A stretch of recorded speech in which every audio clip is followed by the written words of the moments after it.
toujours à la suite des vidéos que nous avons consacrées à la mort et à la résurrection de Jésus-Christ pour expliquer un peu la signification justement de la Pâque. Aujourd'hui, nous allons continuer dans cette série, mais en vous présentant les récits historiques qui relatent la mort et la résurrection de Jésus-Christ au 1er siècle. Non pas par des auteurs chrétiens, mais par des Juifs qui n'étaient pas chrétiens, par des Romains qui n'étaient pas chrétiens, qui ne croyaient même pas en Dieu, et qui ont relaté les récits de la mort et de la résurrection de Jésus-Christ, pour venir étayer que c'est des événements historiques qui ont effectivement eu lieu et dont nous avons plein de témoins dans les évangiles et également dans l'Ancien Testament. Ça a été annoncé des siècles à l'avance que Jésus-Christ allait être crucifié et qu'il serait mort, enterré et qu'il ressusciterait le 3e jour. Donc aujourd'hui, dans cette vidéo, nous allons présenter deux auteurs.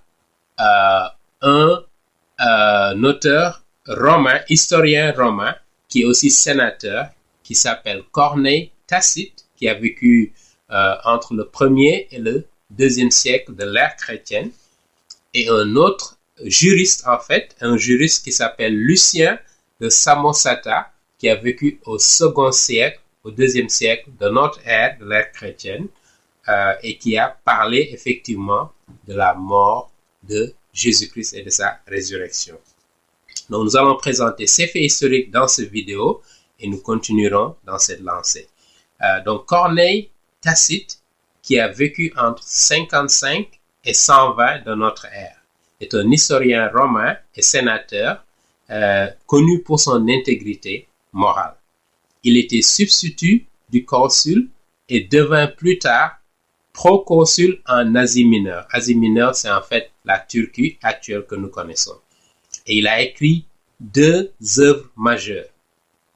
Les Annales, qui contiennent un certain nombre de livres, 18 livres, et il a également écrit Les Histoires, qui est une œuvre composée de 12 livres.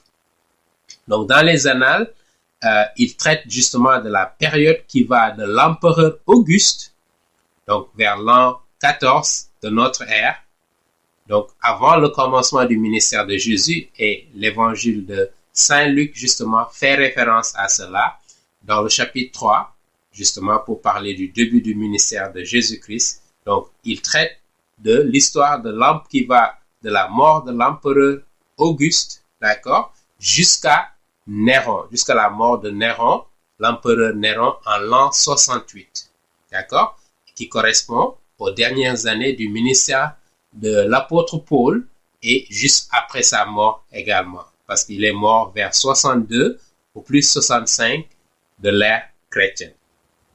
D'accord? Donc, Tacite, Corneille Tacite, écrivit les histoires, donc cette œuvre composée de 12 livres, depuis la mort de Néron jusqu'au règne de l'empereur Domitien en l'an 96. D'accord?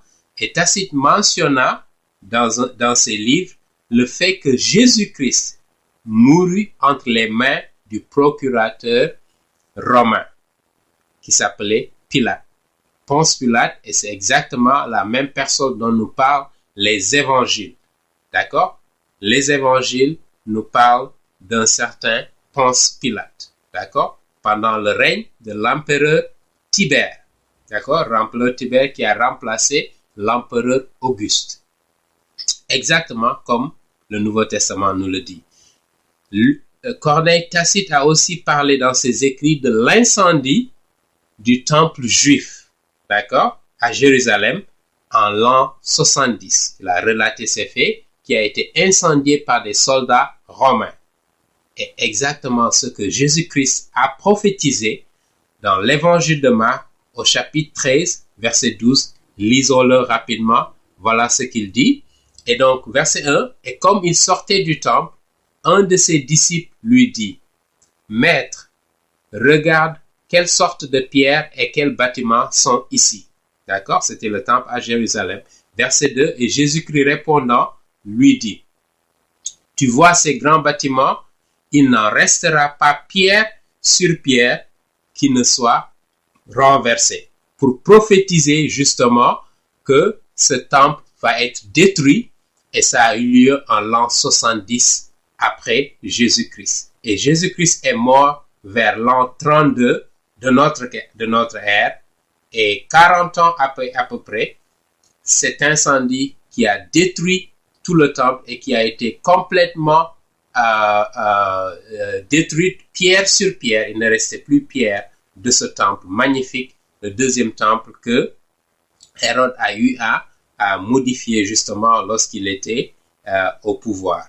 Donc pour vous dire que même les historiens païens ont reconnu l'historicité de la mort et de la résurrection de Jésus-Christ. Contrairement à ce que le Coran nous dit et contrairement peut-être à d'autres traditions qui nous disent le contraire.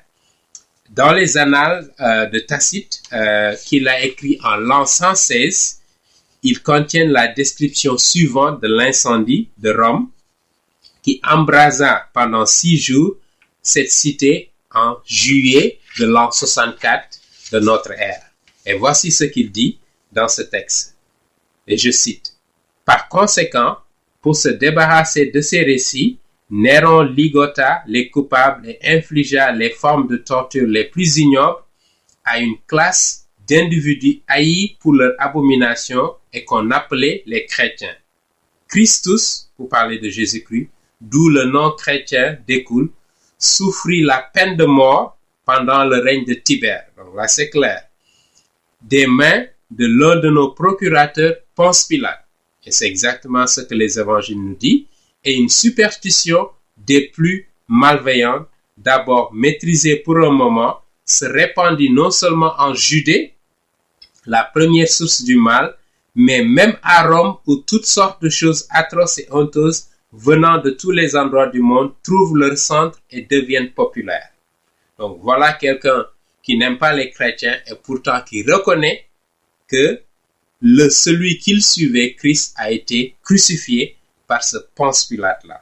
D'accord? Et je continue. Par conséquent, l'on fit d'abord arrêter tous ceux qui avaient plaidé coupables. Ensuite, par les informations qu'ils fournirent, une immense multitude fut déclarée coupable, non pas tellement du crime d'avoir incendié la ville, mais de celui de haïr l'humanité. Donc les chrétiens étaient poursuivis, persécutés, lorsque Jésus-Christ est ressuscité et leur est apparu et leur a laissé la mission de répandre la bonne nouvelle sur toute la terre. D'accord? Donc Cornèle Tacite, c'est le premier écrivain historien romain qui relate effectivement la mort et la résurrection de Jésus-Christ. Le deuxième auteur qui est un juriste, il s'appelle Lucien de Samosata et il a vécu entre 125 et 180 après Jésus-Christ de notre ère. Donc il fut formé à la rhétorique, une vocation qui consiste à plaider devant les tribunaux, donc comme un juriste, à composer des plaidoyers pour les autres et à enseigner l'art de plaider.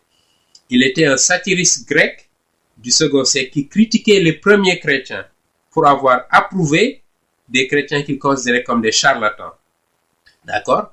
Il reconnut que les chrétiens adoraient l'homme Jésus dans son livre. Il a écrit un livre qui s'appelle La mort de Pérégrine. D'accord? 11 et 13 dans les écrits de Lucien de Samosata, 4 volumes de 1940 qui ont été traduits en anglais.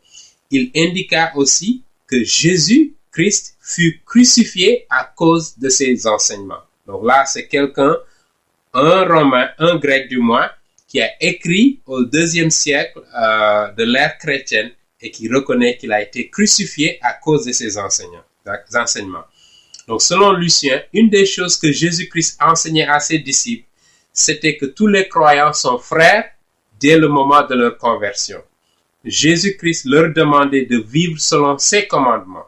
D'accord? Lucien insista aussi sur le fait que les chrétiens avaient des écrits sacrés. Donc, ils avaient les textes du Nouveau Testament et ils pouvaient en témoigner. Qui étaient fréquemment lus parce qu'ils se retrouvaient tous les dimanches pour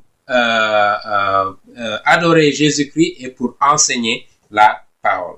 Il fit la liste de certains enseignements de Jésus-Christ tels que le besoin de conversion, l'importance de la foi et de l'obéissance. D'accord? Voilà ce que les premiers chrétiens enseignaient justement aux disciples.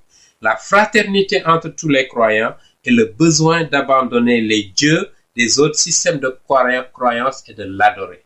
D'accord? Parce que Dieu, il est jaloux, il ne veut faire de compétition avec quel autre Dieu, seul lui. Parce qu'il est unique et il est Dieu de ses créateurs. Il est créateur de cet univers. Voilà pourquoi nous avons encore là une preuve que effectivement la crucifixion, la mort et la résurrection de Jésus-Christ a bien eu lieu au 1er siècle, comme l'attestent ces auteurs non chrétiens, païens, d'accord, et certains d'entre eux étaient même antinomiques, ennemis des chrétiens, et pourtant ils ont reconnu ce fait historique. Et là, je vais m'arrêter ici.